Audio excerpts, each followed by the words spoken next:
The name of God is my inheritance. The name of God is your inheritance.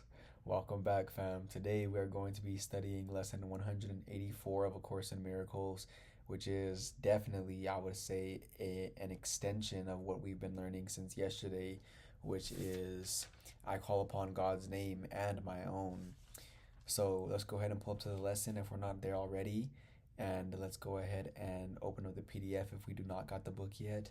And let's go ahead and consider getting the book if we don't have it yet either, because it's such a great thing to have in your physical possession. The the energy that is emitted from this book every time you look at it will definitely put you in the right mind. So it's a great physical thing to have wherever environment you're in. It will definitely snap you back to reality whenever you need it. But other than that, let's go ahead and dive straight in. Lesson 184. The name of God is my inheritance. You live by symbols. You have made up names for everything you see. Each one becomes a separate entity, identified by its own name. By this, you carve it out of unity. By this, you designate its special attributes and set it off from other things by emphasizing space surrounding it. This space you lay between all things to which you give a different name, all happenings in terms of place and time, all bodies which are greeted by a name. So, off the bat, this first paragraph is already a great introduction, and I believe we're at the level now that we could kind of understand what's going on here. Is that space and time are in our mind, they are a belief. Me and you are not affected by space or time. Space and time is affected by our belief. And if we learn that it is simply just that, then we can see it from a bird's eye perspective and look down on space and time and therefore be able to manipulate it. And if that sounds too large of a jump at this moment, just understand that space and time are part of they convey separation. There's this time over here and this time over here. There is this space over here and this space over here. And in truth, separation is non existent because everything is one. Everything is unified and undivided. It is all that is at once. So, again, space and time are being conveyed to us right now in a way that they have never been presented before. And let's go ahead and continue, but just know that the course is already doing a great way of explaining something that we are in the perfect place to begin to understand at a deeper level. This space you see as setting off all things from one another is the means by which the world's perception is achieved. You see something where nothing is, and see as well nothing where there is unity. A space between all things and you. Thus, do you think that you have given life in separation? By this split, you think you are established as a unity which functions with an independent will. What are these names by which the world becomes a series of discrete events, of things unified, of bodies kept apart and holding bits of mind as separate awarenesses? You gave these names to them, establishing perception as you wished to have perception be. The nameless things were given names, and thus reality was given them as well. And that's powerful. It says the nameless things, basically nothingness, illusions, were given names, and thus reality was given them as well. Now, we have to keep in mind that fear, or any form that fear may take, is an illusion, because what is all encompassing, which is love, can have no opposite, which in this world would be fear. Now, the nameless things, illusions, fear, were given names, and thus reality was given to them as well. Now, although we can never really give birth to fear and it be true in reality, in this world, in our minds, in this belief, in this illusion, in this dream that we are currently in right now, we are giving birth to these fearful ideas about ourself and the world, these illusions that we are giving all our life force and energy to, and we are giving them reality. Again, not in truth, but in this world. It appears like those things that we're afraid of are real because we have given it that reality, because me and you are reality. We are love, we are light, and we are extensions of all that is. And wherever our attention goes, whether it be to truth or to an illusion, it is going to animate that. It is going to animate that illusion that we're giving our attention to, and it is going to appear so real to us. And that's another prison bar that we just put up in our consciousness that blocks love from flowing through. And whenever we look at those beliefs that we have made as they really are, which is illusions, we can remove them and release our attachment to that piece of nothingness and see it for what it really is, which is just that, nothingness. And whenever we release our attachment to that illusion that we have given reality, whenever we release the reality from it and it goes back into the nothingness from which it emerged, no block will be there no more to stop love from flowing in. Therefore, love can flow in. Love is all around us, and we have blocked it from every direction by putting up these illusions, these imaginary walls and bars and meanings to things that we believe are separate from love. Whenever we stop doing that, we will experience the fullness of who we really are, which is here and now and always to experience. For what is named is given meaning and will then be seen as meaningful, a cause of true effect, with consequence inherent in itself. Now, this is powerful as well. It states, for what is named is given meaning and will then be seen as meaningful. Now, like the earlier lessons state, actually, not only the earlier lessons, but the first lesson, nothing me and you see means anything. These glasses do not mean anything. This lamp does not mean anything. This device that we are communicating with right now does not mean anything. Everything that we see in this world that has form does not mean anything. And the second lesson teaches us or reminds us that everything we have given the meaning that we see to everything. I have given these glasses all the meaning they have. I have given this speaker, this device, I've given everything I see all the meaning that it has for me. And it states right here one more time, for what is named is given meaning and will then be seen as meaningful. So if you see this bag or this car or this material, this dust, this form of dust, right? And you're giving a name to it, you're giving all of the meaning, and let's just say that meaning was valuable and necessary in order to fulfill me. Let's just say that that person who I gave a name to, which is better than me, now they have that bag, and I think that I will be better if I get that bag. None of this is really going on in truth. Everything is just one and unified, but because you have separated yourself from that individual, seeing them as something that you're not already, and seeing that bag as something that is actually valuable when it's just dust at the end of the day and in the world of illusion, and you're seeing that nothingness as something, then you're going to give it that meaning, and now your salvation, or another word for that would be happiness or joy or enoughness, is dependent upon you getting this thing that you deemed as valuable. One more time. For what is named is given meaning and will then be seen as meaningful. So we have to understand that there's things in this world that we see as meaningful still, and that is what is causing us the most pain because we feel like we're without it. Whenever me and you understand this, we can go about our days and really be so aware that we could ask ourselves, why is it that that person over there seems so valuable to me? Why is it that I feel like I need them, and whenever they're not in my presence, I feel not enough, or I feel like I'm lacking? Why is it that I'm looking at this person on social media, or I'm looking at this person through this screen, or even right in front of me or from a distance, and why is it that I feel like the things and the material things that they have are meaningful, and I feel like I need those in order to be good enough? Let me really ask myself these questions, and we will find out, if we dig to the root of that problem, that it is because we have named that that thing. We have said, you are valuable. You are necessary in order to make me feel happy. You are this, this, and this. And just like a magic wand in our hand, we're zapping that thing and endowing it with power that it wouldn't have otherwise, because it is nothing. It is meaningless. It is neutral. And me and you are giving it all the power. And whenever we see those things or people with those things that we deem as valuable, we are going to feel like we are separate from them. We are going to feel like we're less than, or other way around.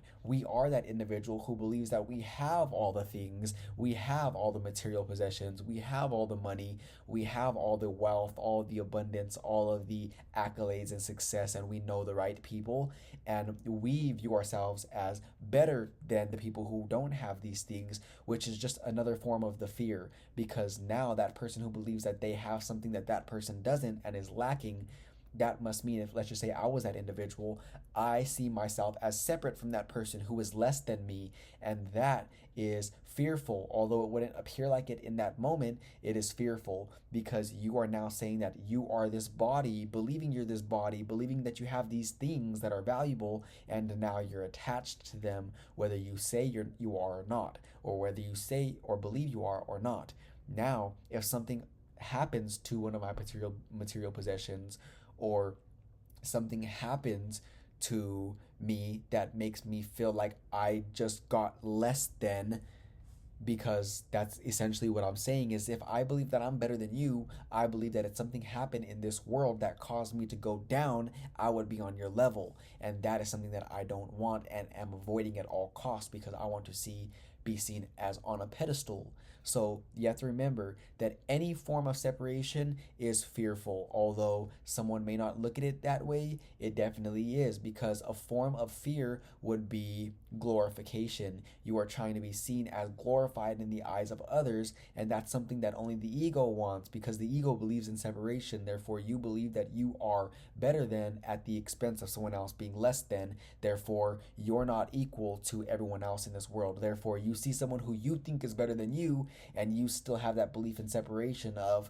not enoughness and wanting to get more, even whenever it appears like to everyone else you have it all. You still have those doubts of separation, and nothing is ever going to be good enough.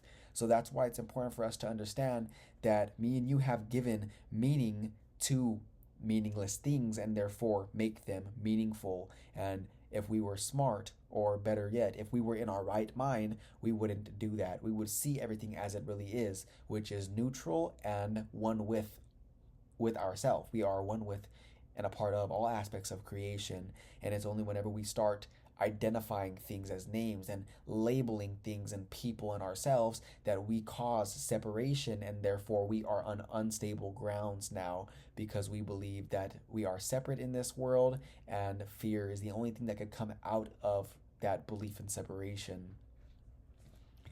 This is the way reality is made, by partial vision, purposefully set against the given truth. Its enemy is wholeness. It conceives of little things and looks upon them, and a lack of space, a sense of unity or vision that sees differently, become the threats which it must overcome, conflict with, and deny. Yet, does this other vision still remain a natural direction for the mind to channel its perception? It is hard to teach the mind 1,000 alien names and thousands more. Yet you believe this is what learning means. It's one essential goal by which communication is achieved and concepts can be meaningfully shared. This is the sum of the inheritance the world bestows, and everyone who learns to think that it is so accepts the signs and symbols that assert the world is real. It is for this they stand. They leave no doubt that what is named is there. It can be seen as is anticipated. What denies that it is true but is illusion? Is but illusion. One more time. It can be seen as is anticipated. What denies that it is true is but illusion, for it is the ultimate reality. True to question is madness. To question is madness. To accept its presence is the power, proof of sanity. Is the proof of sanity. Such is the teaching of the world. It is a phase of learning everyone who comes must go through. But the sooner he perceives on what it rests, how questionable are its promises, how doubtful its results, the sooner does he question its effects. Learning that stops with what the world would teach stops short of meaning.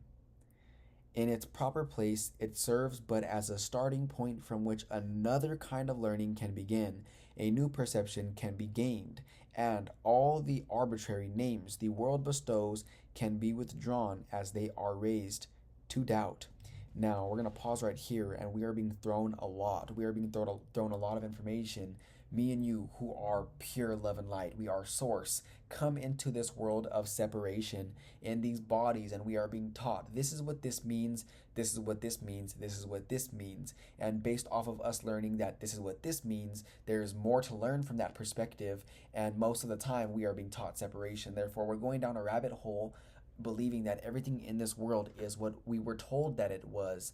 And long story short, me and you are here undoing all of that. We are here to understand that although things may appear one way in this world, it is completely opposite in truth. We have learned in this world the complete opposite of what we are learning now. And it's important for us to really see that in order to, again, like we discussed yesterday, have discernment to know this is in the direction of truth, and this is in the direction of illusion. And we're going to get to the point that me and you have so much discernment, our discernment is so in direct proportion to truth that we will begin to see truth in everything. Me and you have the great ability to discern right from wrong, so to speak, that we will see truth in the wrong and truth in the right. Another way to say that is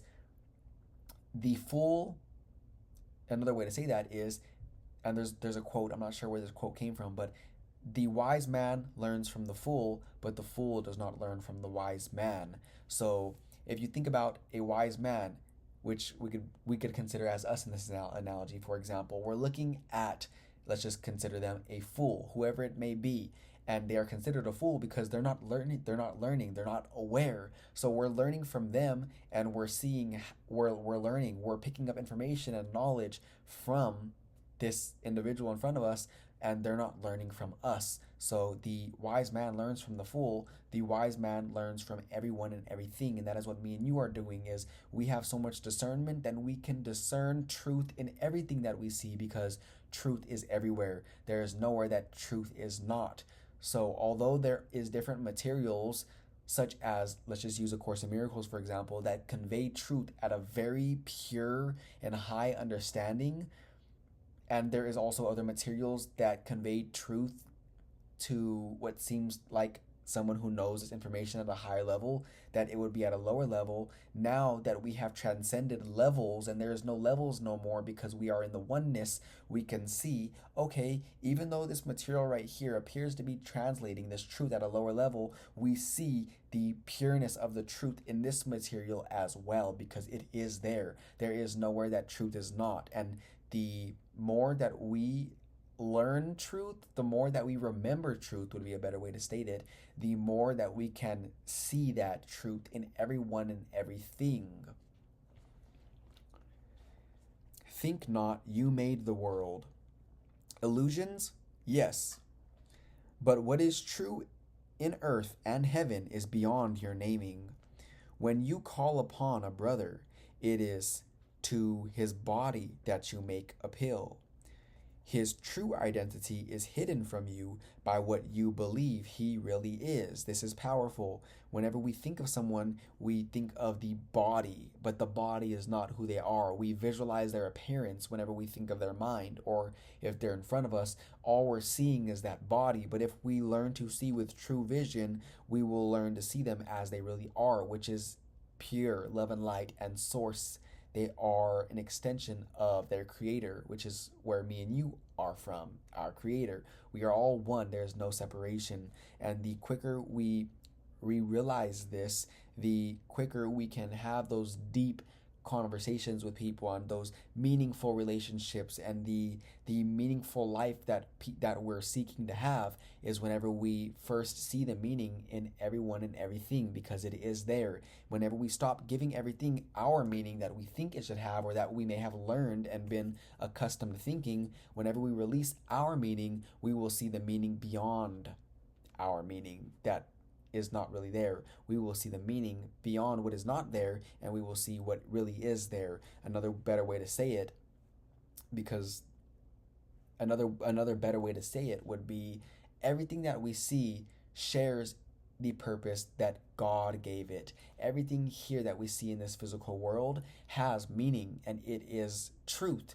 Everything that we see has truth. However, we can't see that truth in that body over there, in that person. We can't see that truth in that situation or circumstance or event, because we have labeled it, and now we're only seeing a reflection of our label. We're not actually seeing the true meaning behind that label, and it's only whenever we release that meaning that we gave it and throw that out that we can actually see what it really means. And you're going to realize that whenever you see everything, there is only love. You will never see any fear outside of yourself. And if you do, it is because you labeled it that, you gave it that meaning, you were taught that meaning, or you are teaching that meaning, and therefore you can't see beyond it until you release attachment to that meaning and see the true meaning behind it. Everything is love. And that is what me and you are here to unlearn. Me and you are here to unlearn everything that we still have meaning to in this world that is anything other than love, because that is simply a false perception. It is not really there. It is an illusion, and it is keeping us from experiencing the love that we would experience otherwise if we didn't label it something other than what it really is. And thus his unity is twice denied, for you perceive him separate from you, and he accepts this separate name as his. And this is powerful right here again. And thus his unity is twice denied, for you perceive him as separate from you, and because you're perceiving this person as separate from you, you are teaching separation. And because you're teaching separation, if someone doesn't have the power to discern truth, they are going to learn separation. Meaning, if I'm teaching that I'm this body, and I'm teaching in fear, and I'm reacting fearfully, and I'm reacting angry or sad or frustrated or irritated or annoyed, I am teaching that everybody who is in the vibrational vicinity to that, everybody who is looking at my body and they're looking at me as this body, are learning, oh, it's okay to be angry, fearful, worried, doubt. That's normal in this world. He is a body, and therefore so am I. That is anybody who is attached with the ego mind. The sleeping person is going to learn that fear that you just taught, and it is going to be reinforced between you and that person. It is only to the individual who has discernment, like ourselves, that we see an individual who is acting insanely, and we see it for just that, love and light, who forgot who they were and they're acting insanely. But whenever the sleeping mind sees that person acting insanely, they think that that is who they really are, and they put them in prison, they put them in confinement, they put them in these labels, and they think that that's who you are. You're a bad person. And of course, me and you are here, and we're not denying that there are people acting insanely in this world, and there is consequences in this world for that. But what we're discussing here right now, it goes beyond what this world thinks about it. What we are learning and discussing here is that no matter how much someone may forget who they really are, we see straight past that, piercing straight through that veil of illusion that they have made for themselves, and we see them as they really are, which is as we are. And the only difference between us and them right now is that they are simply asleep, and they have added so much junk on top of who they really are. And me and you are just embodying right now in this moment the pureness of who we really are, without nothing that is not from God added on top. So it's important to understand that there is no separation.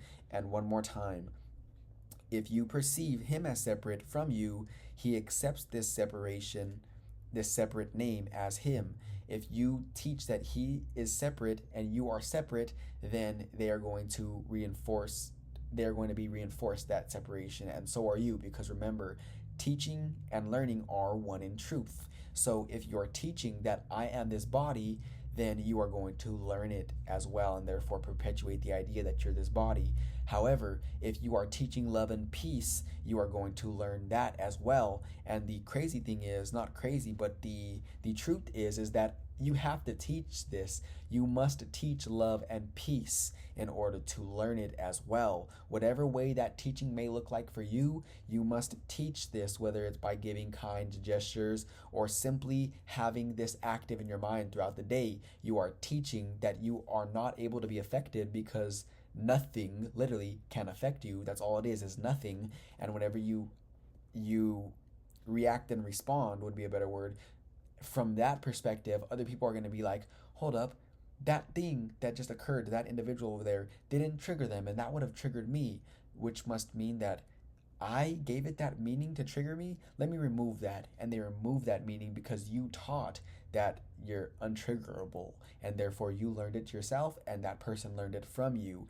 And if we teach fear, we will learn fear ourselves, and we will reinforce fear in this world. Which is why discernment on our end is so important, because there's always something going on out there in the world. And if we don't have discernment, we are going to be asleep, unaware, walking through this world asleep and low consciousness, and we are going to be picking up what the world is giving us, and we are going to stay on a low frequency, which is why the discernment that we have is very necessary in order to maintain this heightened state of mind. Because whenever we have discernment, we could say, okay, that is truth, and that is a part of illusion, and illusion is not really there.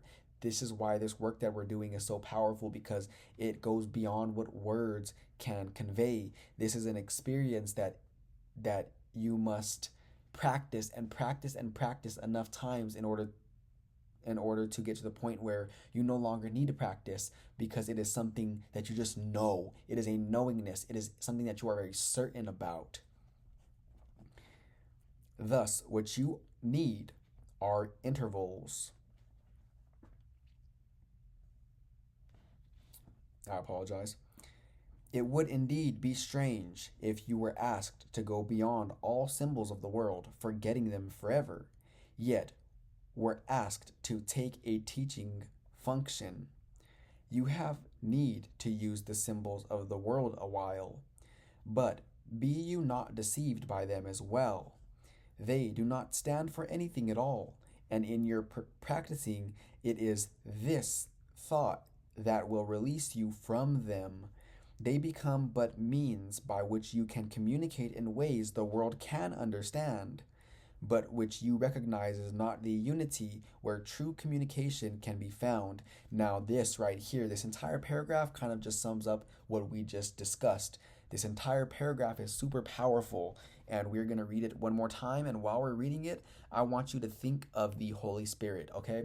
The term Holy Spirit that the Course uses is that part of your mind that is undivided, that still knows all of truth, and it is in that oneness, but it understands that there is an illusion going on in this world, and the Holy Spirit uses what we think we understand in this world to show us how much we really don't understand it, to remind us of that place where we really come from. This is what we're being taught to do right now. Let's pay attention one more time. It would indeed be strange if you were asked to go beyond all symbols of the world, forgetting them forever, yet were asked to take a teaching function. You have need to use the symbols of the world a while, but be you not deceived by them as well, which is where discernment comes in. They do not stand for anything at all, and in your practicing, it is this thought that will release you from them.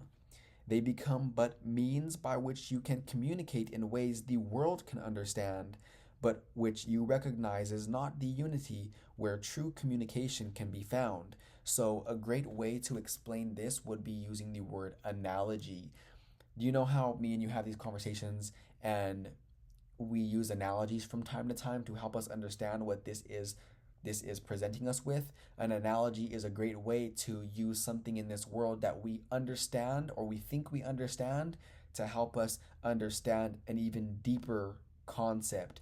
That's what me and you are doing, is we're understanding that, let's just say, okay, let's use an analogy to explain this, all right? So, like, for example, we use the glasses analogy. We have brown tints on, and I'm perceiving brown because there's lenses in front of my eyes that are brown. And if I were to remove the brown lenses, I would see everything as it really is. Now, that's an analogy that we use to go on an even deeper level. If you're perceiving from fear, you could associate fear with the brown lenses, and you're only going to see fear until you remove that fearful perception that exists within you, and you remove the fear. You will see everything as it really is, which is love and light. But you can't see anything other than brown if you have brown lenses in front of your eyes. That's a great analogy that we use from time to time to help us understand that there is seeing and there is not seeing at all. There is simply perceiving something that you made, which is the brown in this analogy. Now, to take that even further, this paragraph that we just read is showing how me and you just used glasses, which are nothing. This is material, this is dust, this is temporary, it does not exist. It is a symbol. It doesn't mean anything, it is meaningless. But we use this meaningless thing that we think we understand in this world to teach an even deeper concept, to show how much we really don't understand.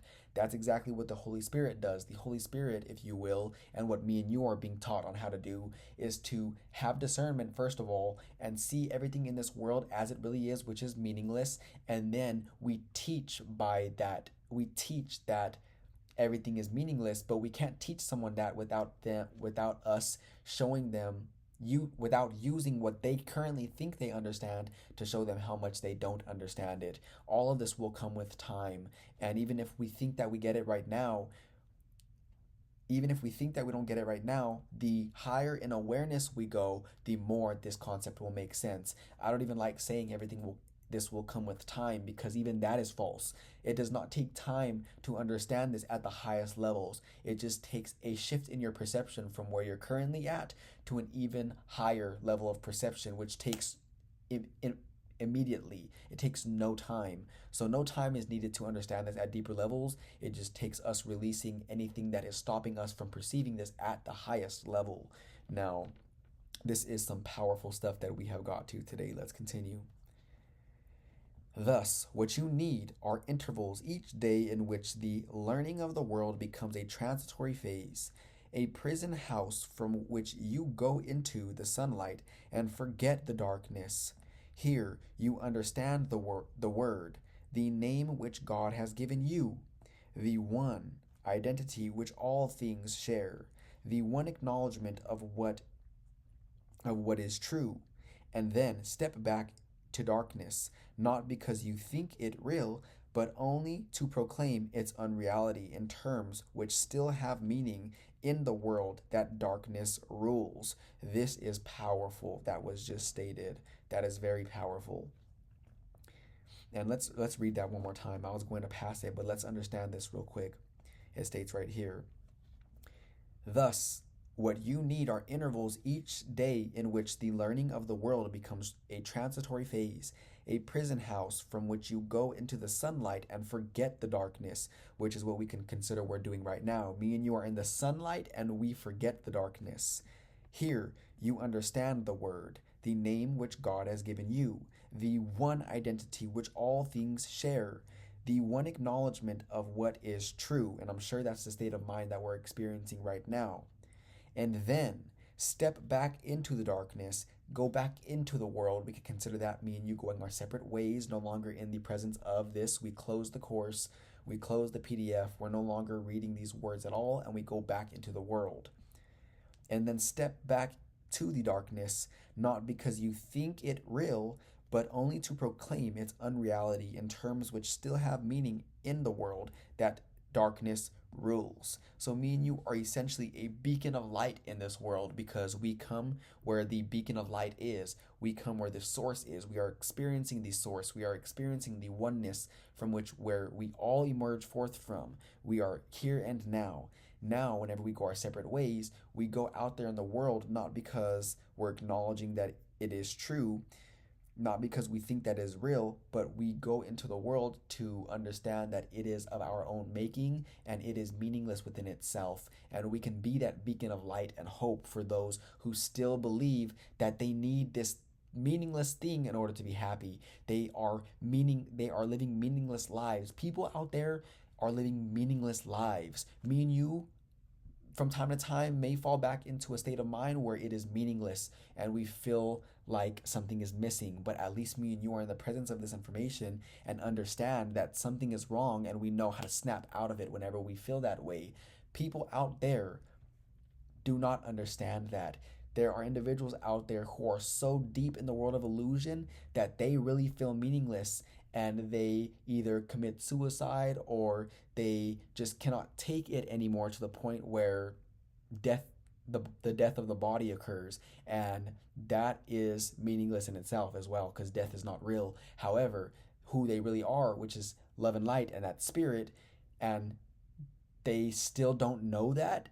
Even if the body dies, if you don't know that right now, even if your body passes away and you don't know that at the time your body passed away, you're still going to be in a state of mind. Even though you don't have a body, you're still here in existence. You're still going to be in a state of mind, in a realm, if you will. You're going to be in a dimension, if you will, where you're still in separation, and you're going to have to take on another learning device, i.e. body, in order to undo your belief in separation, which is what me and you are doing now. So that's kind of what people out there are experiencing at an even deeper level, which is kind of insane. They believe that they're looking for happiness and they have no clue on where to find it. Me and you know where it is. It is within. It is who we are. And me and you can be that beacon of light for those individuals who have forgotten, and we can wake them up. That is what me and you are here for. That is what this course is here for. Use all the little names and symbols which delineate the world of darkness, yet accept them not as your reality. The Holy Spirit uses all of them, but he does not forget creation has one name, one meaning, and a single source which unifies all things within itself. Use all the names the world bestows on them, but for convenience. Yet do not forget they share the name of God along with you. So although me and you are in this world, and it appears like there's a this and that, here and there, left, right, up, down, hot, cold, me, them, that, this, all of this separation, at the end of the day, every single separated, if you will, thing that you see at the end of the day, in truth, is simply an aspect of creation. So although I'm over here and you appear to be over there, at the end of the day, me and you are one, and we are simply just unique aspects of the oneness of creation, of all that is. There is no separation between me and you. However, the belief that there is what's causing us to see separation, but it is really not there.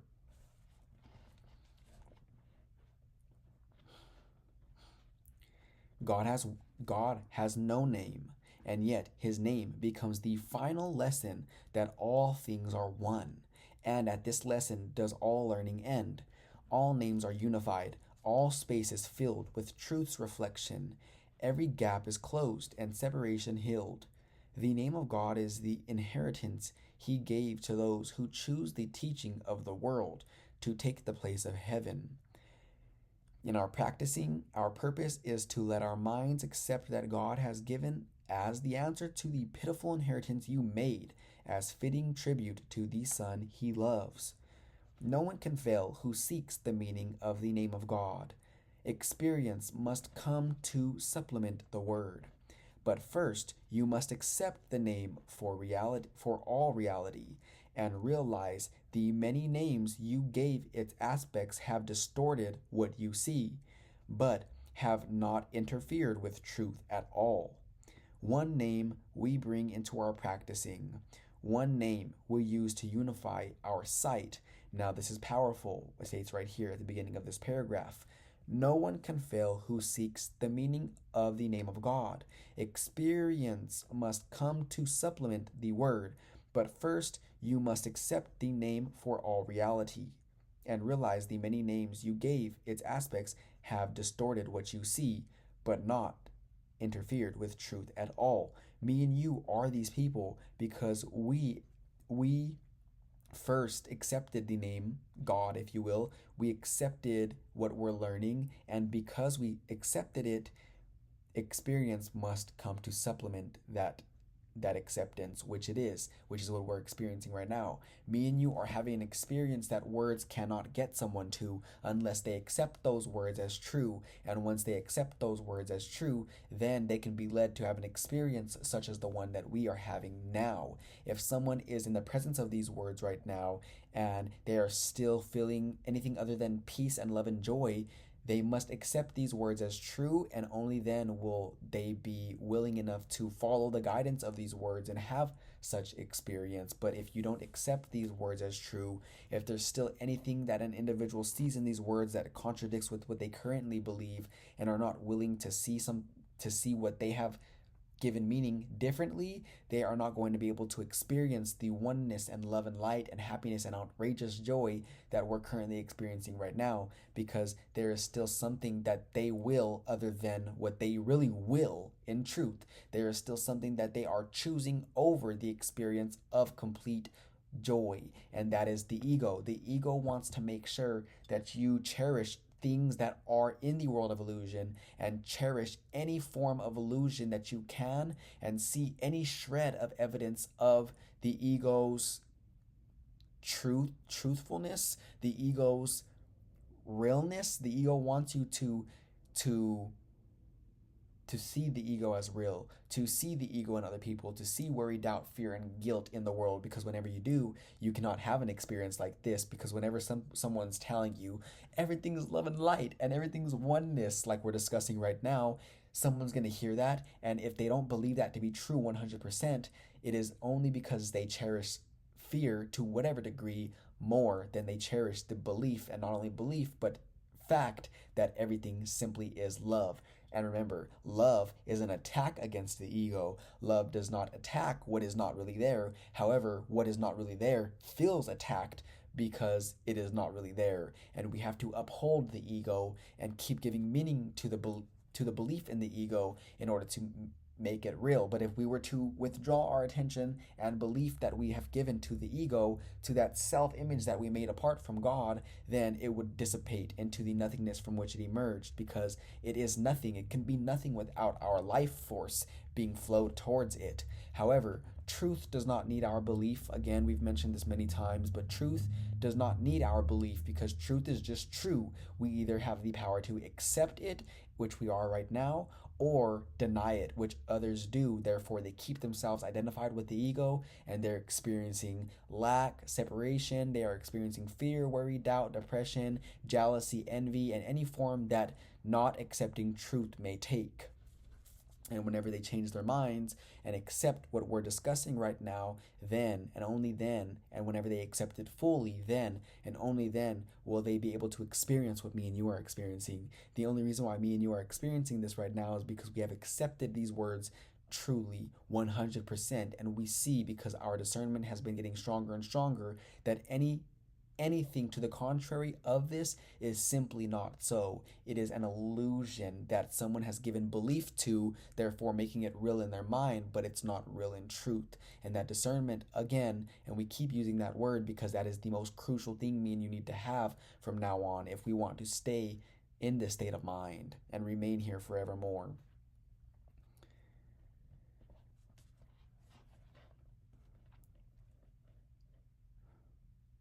One name we bring into our practicing. One name we use to unify our sight. And though we use a different name for each awareness of an aspect of God's Son, we understand that they have but one name, which He has given them. So this is another way of saying, even though my name might be this and their name might be that and their name might be that, that is just something that our parents gave us, and that is what we use in this world to identify the different unique portions of all that is. But whenever we understand and look beyond those names and these bodies, we see that we all share the same name. We all share the same name, and that name is God. That name is God. The name of God is my inheritance. This is what me and you are learning today, that although we have different names in this world and our parents labeled all of us differently so that way we can recognize each other in this world anyways and know what to call each other, beyond that, we all share the same name. We are all one here. We are all one, yet we are all unique portions of that one, but we are one. And again, that is something that goes beyond what words can convey, but it is an experience. It is this name we use in practicing, and through its use, all foolish separations disappear, which kept us blind, and we are given strength to see beyond them. Now our sight is blessed with blessings we can give as we receive. Now let's go ahead and really lock in before we conclude today's lesson. There is this last paragraph we're about to read, and it is an italicized portion of the lesson, and we are stating this to our Creator, to God, if you will. Father, our name is yours. In it we are united with all living things, and you, who are their one Creator. What we made and call by many different names is but a shadow we have tried to cast across your own reality. And we are glad and thankful we were wrong. All our mistakes we give to you, that we may be absolved from all effects our errors seemed to have. And we accept the truth you give in place of every one of them. Your name is our salvation and escape from what we made. Your name unites us in the oneness, which is our inheritance and peace. Amen. And that is the end of lesson 184. This was one of those lessons that was very jam-packed with a lot of knowledge and truth. And not only that, because this whole entire course is jam-packed with knowledge and truth, but the fact that it feels that way to us is because our awareness of this is increasing with every single lesson. Therefore, it appears like the lessons are getting more powerful and more powerful, but that's really not the case because the entirety of this course is all one. It only appears to be getting more powerful and more powerful because the understanding that me and you have is increasing and increasing. So if we go back and read any one of the previous lessons that we've read months ago, it is going to hit harder and it is going to be as jam-packed, if you will, as the lesson that we just read, not because the words changed or rearranged themselves while we were gone, but because our understanding of this has been becoming so immaculate and so heightened on a level beyond what words can convey that when we go back to the words that we read previously, we are going to see something in them that we didn't see before, not because it wasn't there before, but because we have reached a new level of awareness that we were not reading these words with before. So this was a great day. This was a great time me and you have spent together. This was something that we are going to drag on for the rest of the day. This emotion that we feel, this experience, we are going to continue to have and experience this throughout the day. We are going to again conclude right here, and we will be back here again for tomorrow, lesson 185. And I will see you there.